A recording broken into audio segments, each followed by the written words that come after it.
నమస్తే. శ్రీ పరంజ్యోతి భగవతీ భగవాన్ మహిమను చూద్దాం. తమిళనాడులోని తిరునెల్వేలికి చెందిన మరియమ్మల్ గారి అనుభవం ఇది.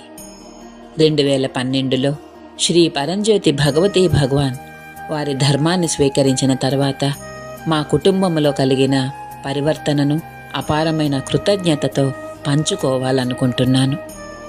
ధర్మాన్ని స్వీకరించకముందు మా కుటుంబం తీవ్రమైన ఆర్థిక ఇబ్బందులను ఎదుర్కొంది. హోమాలలోనూ ఆధ్యాత్మిక కార్యక్రమాలలో పాల్గొనడానికి కూడా మా వద్ద తగినంత డబ్బు లేని సమయాలు ఉండేవి. జీవితం పోరాటాలతో అనిశ్చితితో నిండి ఉండేది. ధర్మాన్ని స్వీకరించిన తర్వాత మేము క్రమంగా శ్రీ పరంజ్యోతి భగవతీ భగవాన్ అపార అనుగ్రహాన్ని అనుభవించడం ప్రారంభించాము. మా ఆర్థిక పరిస్థితి క్రమంగా మెరుగుపడింది. మేము క్రమం తప్పకుండా హోమాలలోనూ ఆధ్యాత్మిక కార్యక్రమాలలో పాల్గొనే భాగ్యం పొందాము. భౌతిక సంపదతో పాటు మా కుటుంబం గొప్ప శాంతిని, విశ్వాసాన్ని, జీవితం పట్ల ఆశను పొందాము. మా పిల్లలు యూత్ క్లాసులలో పాల్గొనడం ద్వారా మాకు గొప్ప వరాలు లభించాయి. దానివలన వారి చదువులు, ఏకాగ్రతతో పాటు సర్వతోముఖాభివృద్ధిలో కూడా గణనీయమైన మెరుగుదలలు వచ్చాయి. శ్రీ పరంజ్యోతి భగవతీ భగవాన్ దివ్య కృప వలన నా కుమార్తె చదువులో అత్యుత్తమ ప్రతిభ కనబరిచింది. ఆమె 10వ తరగతిలో 497 మార్కులు, 12వ తరగతిలో 1108 మార్కులు సాధించింది.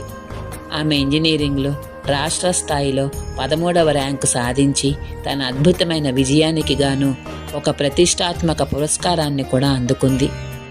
ఈనాడు నా కుమార్తె ఎల్ఎన్టీలో ఒక మంచి ఉద్యోగంలో స్థిరపడింది. నా కుమారుడు కూడా తన జీవితంలో, వృత్తిలో విజయవంతంగా పురోగమిస్తున్నాడు.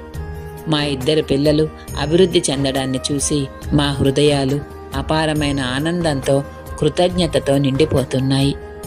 వెనక్కి తిరిగి చూసుకుంటే మా ప్రయాణంలోని ప్రతి అడుగులోనూ శ్రీ పరంజ్యోతి భగవతీ భగవాన్ వారి దివ్య హస్తం నడిపిస్తున్నట్లు నేను స్పష్టంగా చూడగలను.